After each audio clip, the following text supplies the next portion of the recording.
Halo, Assalamualaikum warahmatullahi wabarakatuh. Ya, selamat ketemu lagi dengan saya Aditya. Hari ini saya akan coba sampaikan video terakhir. Ya, video terakhir dari saya. Tapi video terakhir terkait dengan keterampilan kunci. Kita kemarin sudah belajar ada 4 keterampilan kunci, dan yang sekarang ini adalah keterampilan yang kelima, keterampilan kunci yang terakhir yang akan saya sampaikan kepada teman-teman semua. Ya, oke. Kemarin kita sudah belajar satu, itu ada bicara masalah feedback, dan yang kedua ada bicara masalah komunikasi, yang ketiga bicara masalah delegasi, dan yang kemarin, yang terakhir yang saya sempat sampaikan videonya adalah bicara masalah coaching. Ya, nah hari ini kita akan coba bicara masalah apa, teman-teman?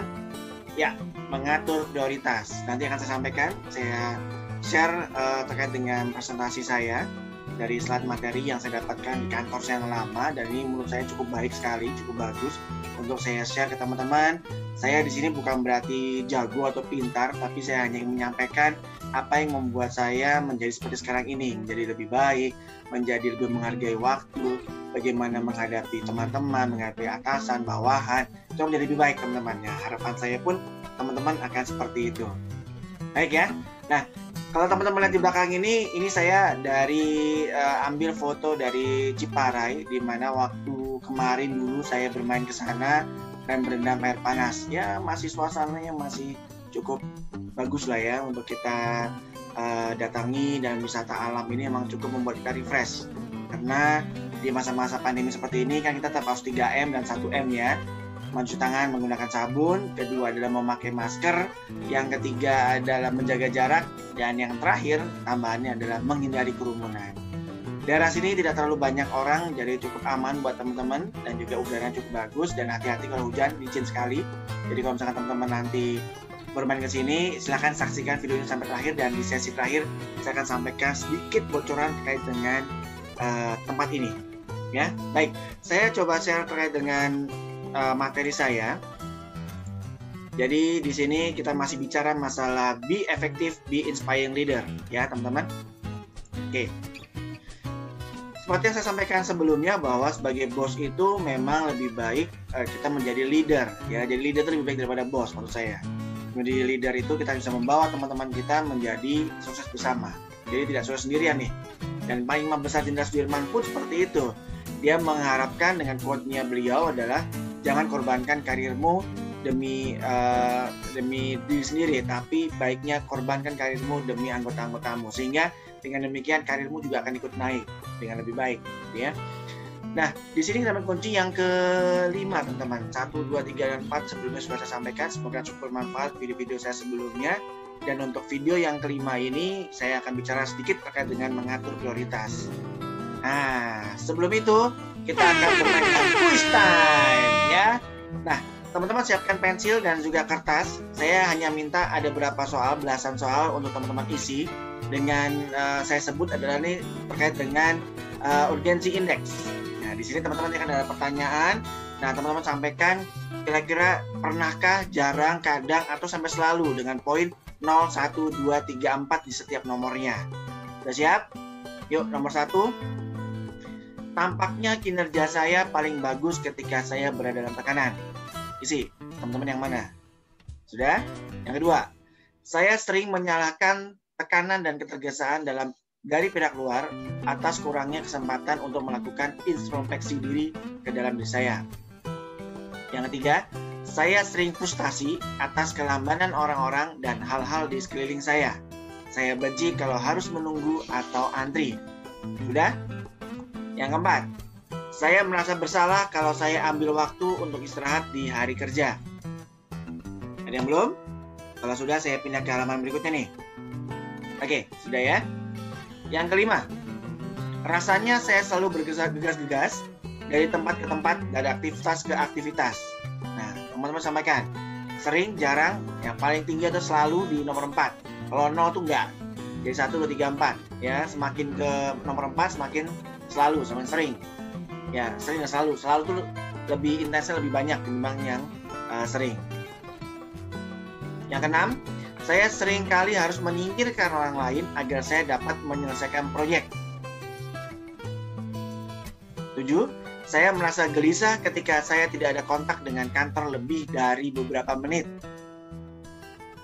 8. Saya sering memikirkan suatu hal ketika saya mengerjakan hal yang lain. Ayo, apa?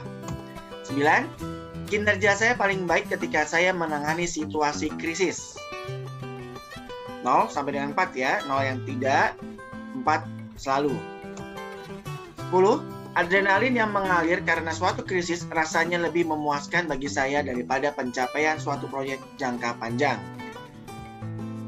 Saya sering harus mengorbankan waktu saya dengan orang-orang penting dalam hidup saya demi mengatasi suatu krisis. 12. Saya berasumsi bahwa orang akan mengerti ketika saya harus mengecewakan mereka karena saya harus menangani krisis.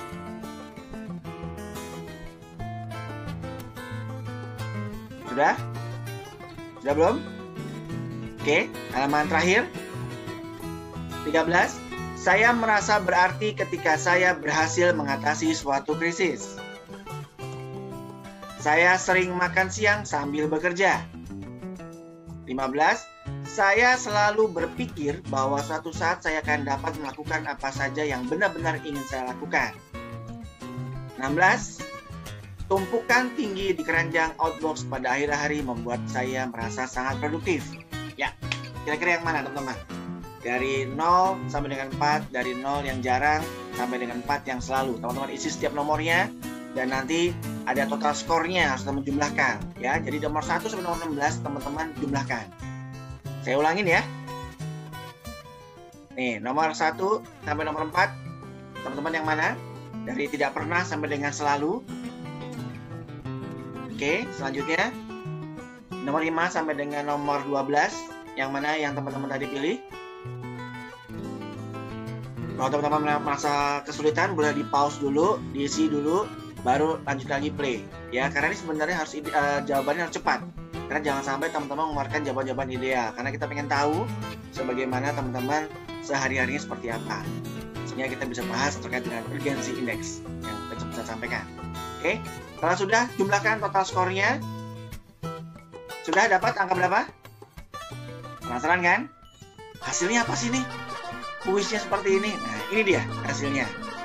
Rating teman-teman ada di angka berapa? Kalau 0 sampai dengan 25 penjumlahannya tadi, berarti teman-teman memiliki mindset yang low, urgensinya low. Ya, jadi tidak terlalu tinggi lah, masih rendah. Tapi kalau teman-teman 26 sampai dengan 45, ini teman-teman memiliki strong urgency mindset. Jadi urgensinya teman-teman tuh ya kuat gitu, sangat kuat di sini. Ya, 26 sampai dengan 45. Tapi kalau 46 dan juga ke atasnya ya, jadi mungkin totalkan 4 ya, 4 kali 16 berarti ada sekitar lebih dari 60 ya. Teman-teman dikatakan bahwa memiliki addiction dalam urgency. Nah, maksudnya apa sih dari sini? Nanti saya jelaskan nih teman-teman. Catat dulu, ingat dulu teman-teman berada di mana mindsetnya, apakah di low, strong, atau di urgency, di addiction ya. Saya melangkah ke topik saya dulu, di bagaimana kita mengatur prioritas. Kenapa sih dalam leader harus bisa mengatur prioritas dengan cukup baik dan juga bisa mengatur apa-apa yang penting dan apa-apa yang tidak penting untuk dikerjakan belakangan. Ya, yang namanya prioritas tentu ada hal yang sangat penting dan juga ada hal yang sangat urgent, ya, important dan penting. Dan urgent mendesak, gitu, harus cepat dikerjakan. Jadi teman-teman harus bisa memilah-milah nih mana yang kira-kira harus teman kerjakan. Jangan sampai teman-teman lebih terpaku kepada hal yang sebenarnya nggak penting, tidak punya efek yang terlalu tinggi dalam pekerjaan tim atau pekerjaan kita. Nah, sedangkan yang sangat tinggi, teman-teman abaikan. Nah, itu kan berbahaya. Contoh misalkan dalam hal kita mau jualan. Kita berharap bahwa jualan kita akan menghasilkan sales yang cukup tinggi pada bulan ke depan. Tapi ternyata alat-alat penunjang untuk jualannya tidak ada sama sekali. Mungkin rusak, mungkin kendaraan operasionalnya juga tidak ada yang bisa buat mengantarkan mengirim barang, kemudian juga barang yang ternyata kualitasnya menurun karena akibat dari suatu mesinnya ada yang rusak atau error. Nah, itu kan juga harus diperhatikan. Nah, kalau teman-teman hanya memberikan jualan bagaimana berjual, tapi tidak melihat ke belakangnya, sehingga tidak bisa menentukan mana yang menjadi prioritas dalam pekerjaan teman-teman, itu akan menjegal kita sebagai seorang leader. wah nggak bisa nih, bapak ini nggak bisa membantu kita menaikkan penjualan nih, dia cuma bisa nyuruh jual, tapi dia nggak punya problem solving, dia nggak punya cara mengerjakan masalah seperti apa, bagaimana menentukan ini harus apa dulu dilakukan, mana yang A, yang mana yang B, begitu. Nah, itu yang buat teman-teman harus memikirkan hal itu. Kan sebagai leader, kita juga harus bisa mendengarkan orang lain, dan juga kita nanti bisa mengatur mana-mana prioritas yang cukup baik bisa kita lakukan. Tidak perlu dari teman-teman, tapi Anda sebagai leader bisa mendengarkan dari teman-teman Anda, dari bawahan Anda, untuk mendengarkan masukan-masukan dari mereka, mana dulu yang penting kita lakukan. Nah, jadi nggak usah khawatir. Sekarang saya akan coba bahas terkait dengan hasil yang tadi. Ya, kita bayangkan kita mendapatkan tugas, hari pertama kita diberikan dan kita mendapatkan deadline sampai hari ke-30. Anggaplah 30 hari kerja gitu ya. Teman-teman diberikan deadline atau tugas. Biasa orang anak-anak kuliah nih, biasanya nih teman-teman mahasiswa kalau dikasih tugas bulan depan selesai ya. Nah, kira-kira teman-teman nih ada di mana? Kalau dilihat dari urgency mindset tadi, kalau teman-teman masih berada di low, ada di sini. Teman-teman sudah bisa mengatur waktunya gitu ya, santai dari sini. Kemudian bisa memikirkan bahwa oh nih saya langsung mulai kerjakan dari sini pelan-pelan begitu ya. Tapi kalau strong, urgensinya teman-teman harus di tengah, baru bisa mengerjakan di tengah-tengah nih, karena berharapnya yang lain-lainnya lebih penting dibandingin yang ini, sehingga begitu sudah semuanya berkumpul jadi satu, teman-teman baru memikirkan untuk mengerjakan tugas ini. Nah, kalau yang index di mana yang tadi addiction, urgency? Di sini teman-teman. Kalau belum yang namanya mendekati deadline itu udah belum kerjakan, tapi sudah mendekati langsung. Karena teman-teman kayak merasa ada adrenalin, di situ harus dikerjakan dengan cepat. Nah, di sini orang-orang yang memiliki urgency addiction yang cukup tinggi. Ya, karena apa? Karena dia mungkin merasa bahwa dengan adanya deadline ini dia akan merasa terpacu, dia akan idenya lebih gampang keluar, kemudian juga dia bisa menghasilkan pekerjaan dengan sebaik-baiknya. Nah, ini macam-macam. Saya tidak mengatakan bahwa yang mana yang benar, mana yang salah, tapi memang setiap orang berbeda, unik. Ada orang yang butuh waktu yang agak lama untuk mengerjakan, dari hari pertama diberikan kerjaan, dia kerjakan di hari ketiga sampai hari ini selesai di hari ke-30. Tapi ada juga orang yang merasa bahwa saya bisa kok di tengah-tengah karena saya bisa mengatur aktivitas yang lain. Dia ngerjakan di hari ke-10 misalkan, hari ini selesai di hari ke-30. Atau bahkan ada orang yang merasa bahwa itu nanti deh, nunggu sebelum ada waktu. Nah, di hari ke-25 mungkin dia baru mengerjakan, sehingga hari di hari ke-30 dia bisa selesai juga. Ya. Tapi biasa ini mengaruh kemana teman-teman? Kesehatan. Kalau teman-teman sering dipacu adrenalinnya, dipacu untuk SKS, sistem kebut semalam, pasti kesehatan teman-teman akan tergerus. Ya, itu catatan buat saya, buat teman-teman. Ya, baik saya pribadi juga buat teman-teman yang lain. Hati-hati, jangan sering mengerjakan pekerjaan dengan cara SKS, sistem kebut semalam nih, bahaya. Kesehatan, mah bisa kumat, kepala bisa migrain, mungkin kita sering kesemutan karena duduk, badan bisa keselewa, macam-macam lah. Kita nggak usah pikirin itu. Jadi atur waktunya dengan baik. Nah, dengan topik yang kelima ini harapannya teman-teman bisa mendapatkan informasi dengan cukup baik, sehingga bisa memperbaiki ke depannya, ya, dengan cara membagi prioritas tadi. Nah, kalau bicara masalah prioritas, saya beberapa teori saya akan gambarkan di sini. Ada cara pedomannya nih teman-teman, di mana ada kuadran 1, 2, 3, dan 4. Which is yang tegak lurus itu adalah kita bicara masalah tidak penting sampai dengan penting, dan juga yang aksis itu adalah mendesak dan tidak mendesak.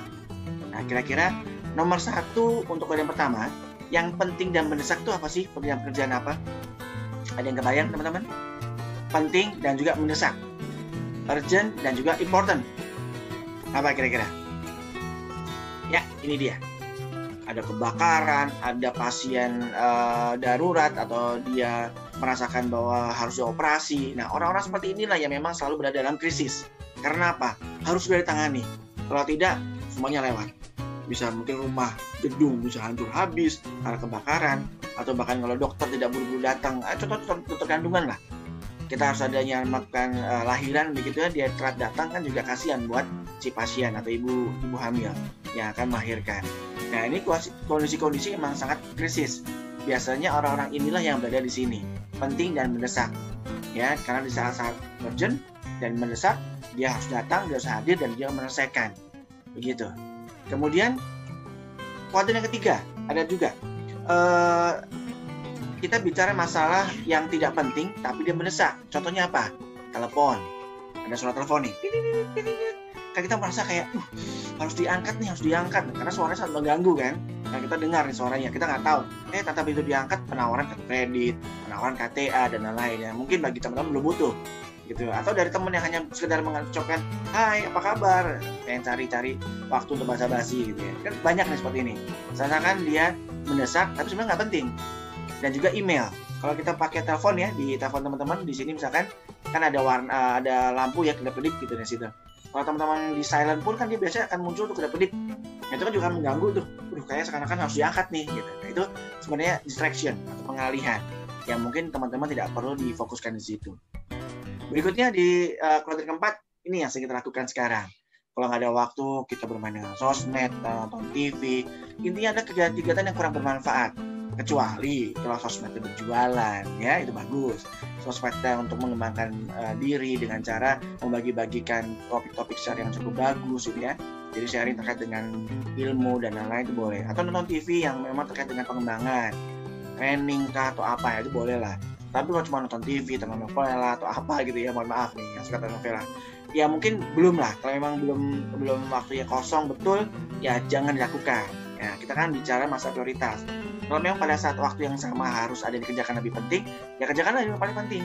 Kalau yang seperti ini kan bisa disingkirkan dulu, biar nantilah. Sosmed, main sosmed dan TV.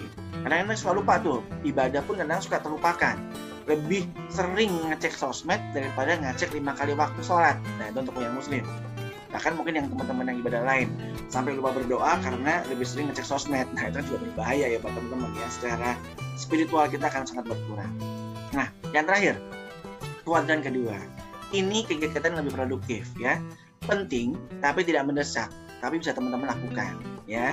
Penting karena apa? Planning, perencanaan untuk kedepannya seperti apa, teman-teman mau melakukan apa, pengembangan diri, melakukan training ya. Investasi, kalau orang bilang tuh dulu saya sempat dapat pengembangan leher ke atas karena otaknya diasah terus supaya mengikuti zaman, jangan sampai kita ketinggalan zaman. Nah, kan lebih produktif teman-teman. Nah, ini lebih baik teman-teman fokuslah di sini. Seperti saya bilang tadi, di kuadran mana sih harus kita fokus? Saya sampaikan secara singkat, ada di sini teman-teman, di kuadran yang kedua. Saya pastikan. Kalau yang lainnya bagaimana? Yang penting dan mendesak, yang seperti yang di sini, ya mungkin diatur saja nih. Teman-teman atur aja waktunya supaya tidak ada hal yang menuju krisis. Tapi memang sudah tahu jadwalnya. Kalau misalkan tadi saya bilang ada ibu hamil, ingin melahirkan, ya moga-moga sudah tahu HPL kapan, kemudian juga bisa atur waktu ketemu dengan dokter dan lain-lain. Memang yang tidak bisa kita hindarkan adalah kalau kejadian-kejadian seperti kebakaran, banjir dan lain-lain itu kan juga ya kita nggak tahu lah, yang namanya musibah bisa datang kapan saja, dan kita harus berdoa itu menjadi hal-hal yang bisa kita hindari dari yang kita inginkan. Misalkan naruh listrik jangan sampai korslet, atau misalkan kompor yang terus nyala gitu ya. Nah, itu kan juga kita bisa hindarkan hal-hal seperti itu maksud saya, sehingga tidak akan terjadi. Kemudian yang ini yang saya bilang tadi, tolong hindari ya. Kalau memang tidak penting banget, tidak perlu diangkat, tidak perlu dibaca, tidak perlu, ini kan bisa dialihkan nanti dulu. Bukan berarti tidak dibaca, tapi nanti dulu ya. Itu semua kita lakukan, yang penting-penting baru teman-teman lakukan. Supaya apa? Lebih produktif teman-teman kita sekarang. Kemudian yang kuadran keempat yang tadi ini, batasi, jangan terlalu sering. Misalkan satu hari biasanya 5 jam gitu ya teman-teman main sosmed atau nonton TV, ya kurangilah. Pertama 4,5 jam, nanti berikutnya berkurang 4 jam, nanti 3 jam, bahkan secukupnya nanti ke depannya. Sehingga kita bisa memakai waktu kita 24 jam ini selain untuk bekerja, belajar, kita juga bisa ya dengan kehidupan olahraga dan juga ketemu dengan keluarga yang lain, silaturahim gitu ya, itu juga lebih baik, sehingga lebih produktif menebarkan network kemana-mana. Begitu teman-teman ya. Kita ingat, kita fokus ke mana? Ke kuadran yang kedua, di mana dia adalah penting tapi tidak mendesak, sehingga kita bisa fokus dengan lebih baik. Gimana sih caranya kita latihan? Ya, tentu teman-teman punya banyak tools sebenarnya. Di handphone ada kalender. Kemudian di laptop juga mungkin teman-teman ada beberapa tools agenda, di mana teman-teman bisa menuliskan to-do list-nya teman-teman apa. Hari ini ngapain, hari kedua besok ngapain, hari Selasa, hari Rabu, hari Kamis, hari Jumat ngapain, teman-teman tuliskan. Bahkan kalau ada beberapa orang yang sangat detail, dia per jamnya harus ngapain. Karena apa? Kalau teman-teman menjadi CEO, itu tidak mungkin teman-teman bisa mengingat semuanya. Sehingga dengan adanya tools, itu teman-teman bisa membuat teman-teman menjadi lebih terarah. Makanya beberapa CEO kita atau direktur atau level yang manajerial membutuhkan sekretari. atau sekretaris, di mana orang tersebut akan membantu atasannya untuk mengatur waktu dengan lebih baik.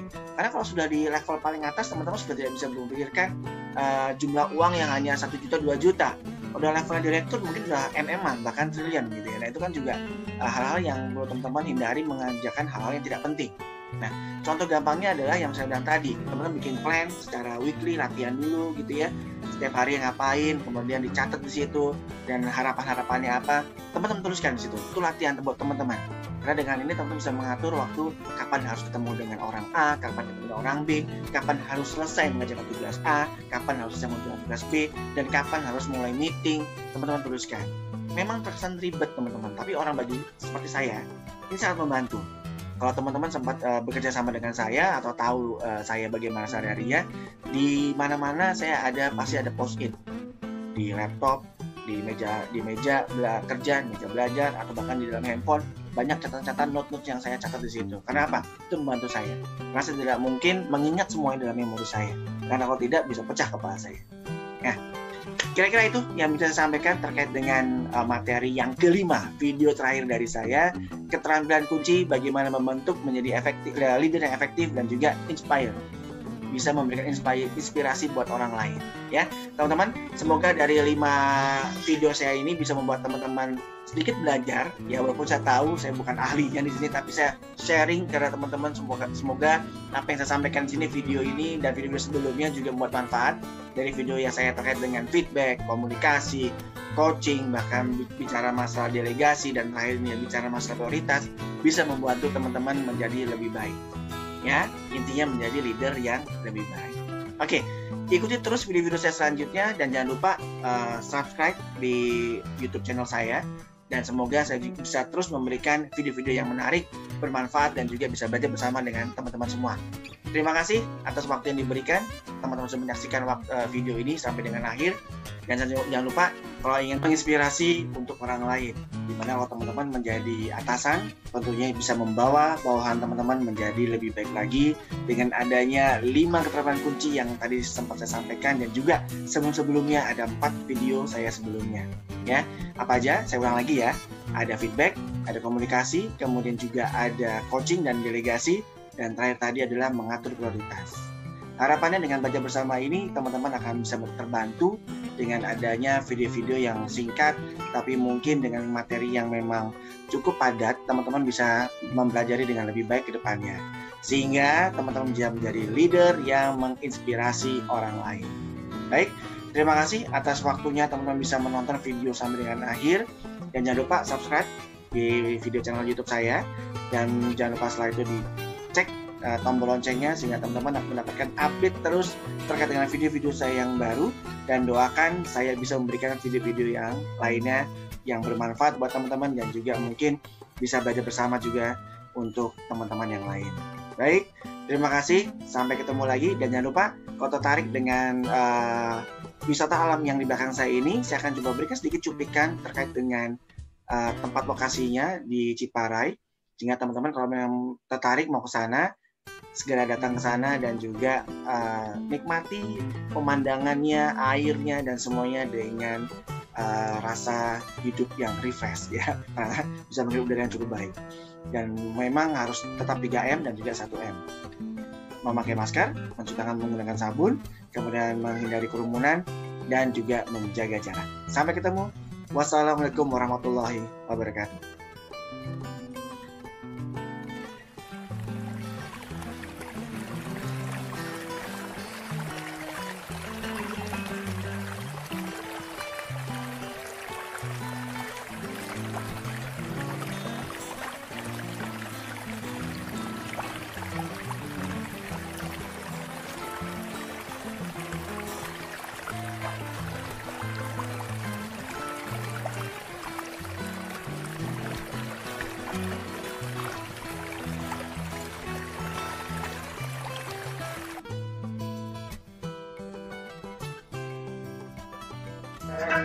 Capek, boyong capek.